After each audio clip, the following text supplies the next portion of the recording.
Mimo bibi akwaba eba Melodies TV so. Enra will be asema wakane say it has started. IMANI Africa for a petition CHRAJ over a year the electoral commission. A year electoral commission ano. Ne constitutional and procurement breaches. Into where we there enye obi ene kumentwi boy siako IMANI Africa for ashase na ntokwa no mo de akwa isi eho na amba me yeso mo siane ene mahama se wakan wosi obe we de civil society organizations no ena wo mo edi kan ahye ntokwa na ase a wo mo amagana fo ate ase se hey isi no ya hyase na yenso ne ye hyase ti mo amo wa asem efa isi ne ho bia no se eduru se isi no e wo se ye ne ho adwuma enti no that's that. Now yen kan yen hwe de IMANI Africa for eka mind you Franklin Kujo president of IMANI Africa. Na Franklin Kujo na nadam for pan energy Mensa. Me pese me mamo backstory so that you understand. Franklin Kujo na nadam for pan energy Mensa. Na Franklin Kujo esanse oye penyi ewo Ghana hanti. Sometimes ya na oti Inti 2020 na oti se baby a wono Franklin Kujo wo free. Eye sao. Yesi ye mo nto aba. Around 2020 ye beto aba no a day to aba to no e no tes asem no te hwa na orechi out na damfo Mensa say mini madamfo ana mini aba mesrew huhu a metini me nkrofo no mo mpese mo be mo ato aba e den na ekoso e ho na according to Franklin Kujo no Mensa ema na assurance secretary say Franklin Kujo me ye wadamfo me just say take my word for it.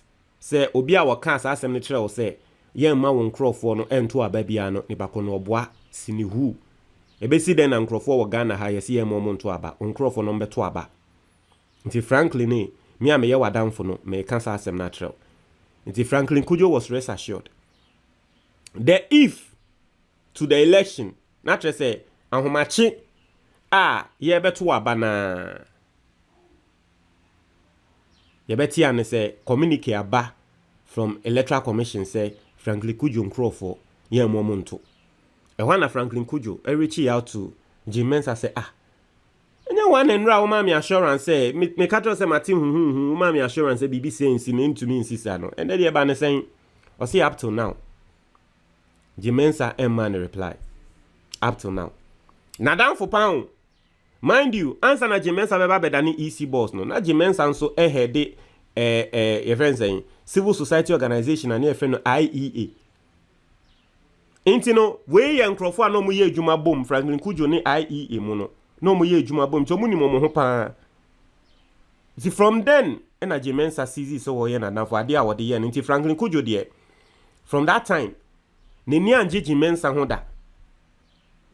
Wakaseti ya Mensa san enti ende eba ne say abanfo fraba na wa sha say in fact I'm not going to lie during the tenure of President Akufo-Addo Franklin Kujo through IMANI Africa eshe processes as etia Mensa ba oya yenim under President Akufo-Addo ankwa ngosi aga ba ende atres abanfo fro aba no enem se processes no apeke ama Franklin Kujo enti no Washasye, he's taking the fight to his former friend, Mensa, and Namadia Wodeye and Nkro for Sao.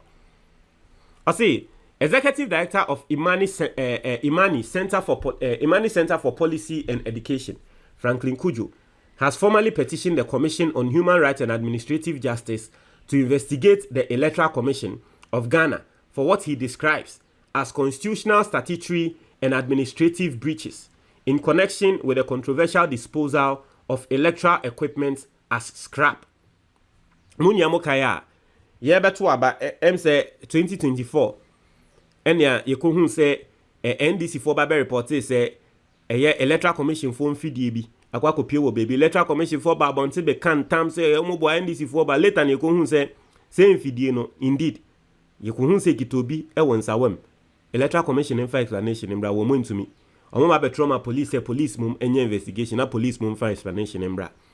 But nini nemu no electoral commission ekoko dispose omufidie ni bi as scrap. Nti eno no one angle Franklin Kudjo nso we use a wopese electoral commission no yedi tia wo mo eso.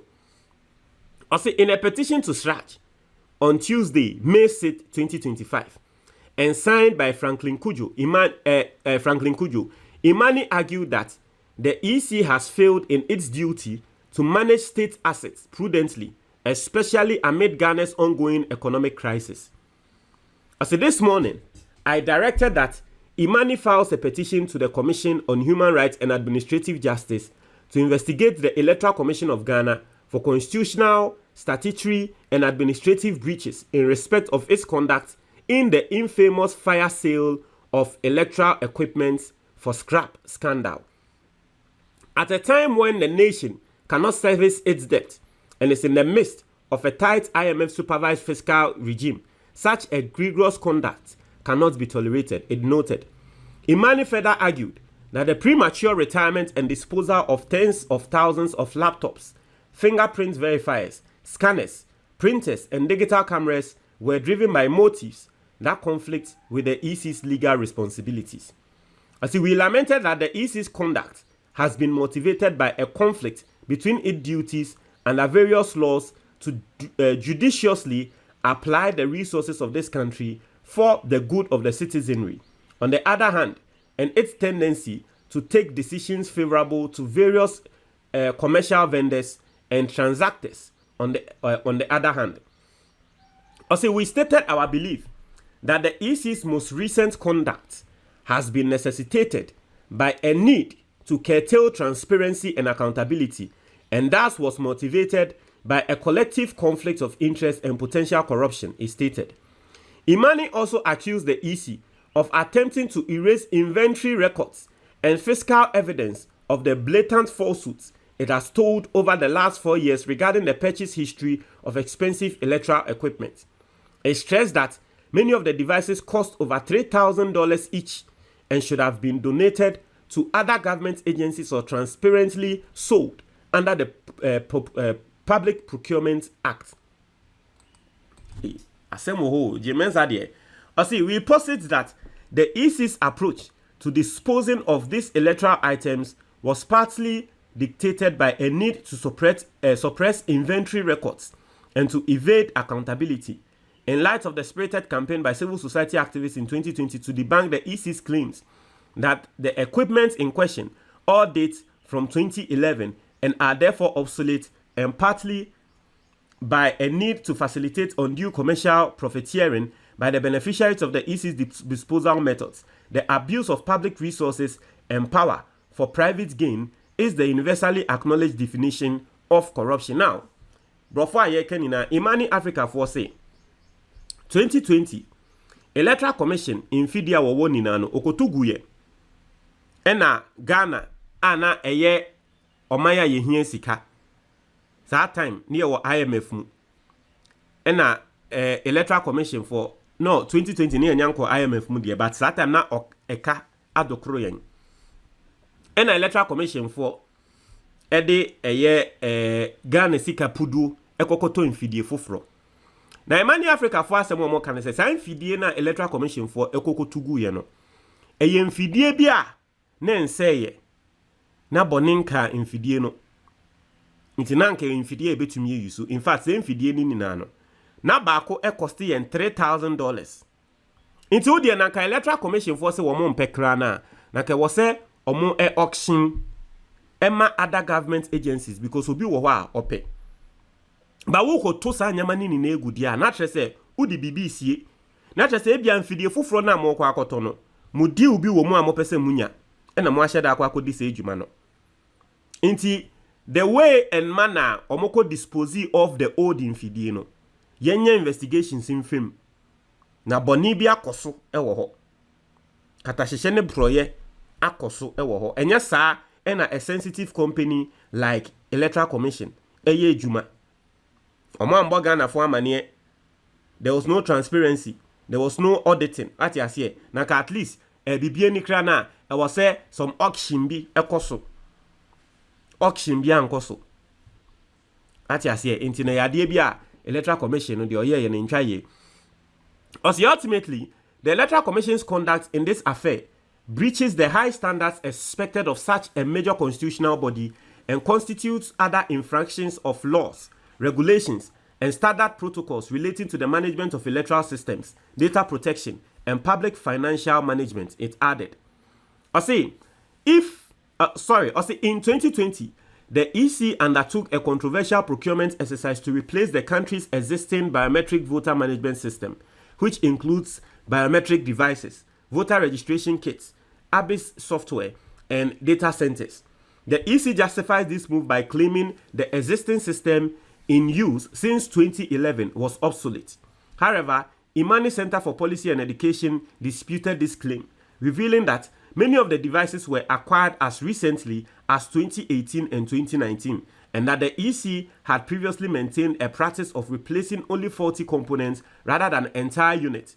Despite this, the EC, backed by the Nana Addo Dankwa Akufo-Addo-led government, proceeded with a costly procurement of entirely new BVMS components. The process was marred by allegations of bid rigging, manipulation, and lack of transparency, particularly regarding the ABIS software. In 2024, IMANI discovered thousands of these supposedly obsolete devices dumped at the recycling facility in Accra, raising suspicions of attempts to erase inventory records and avoid accountability. So basically, no, senya mecheche muma unhu ye no. Electoral Commission for some more kind of say infidie no, as far back as 2011. And IMANI Africa focus a yentro infidie ni bi ye turn 2018, 2019. Na what infidie 2018 2019 na e ba na se na okoko tugu. Na osi 2020 wo ko spend sika kwa koton foforo. Ti IMANI forces ansem na course no entwa ye. And so ohwe omo petition na 24-paged petition. Ati ase 24-paged petition. Omo atro e de akwa akoma. So here they are not even petitioning on the SAL case. Na menim say a petition will also come on that SAL case. Ati ase e beba no. Eti information mo ntre mo adwo comment box ni mo. Medase.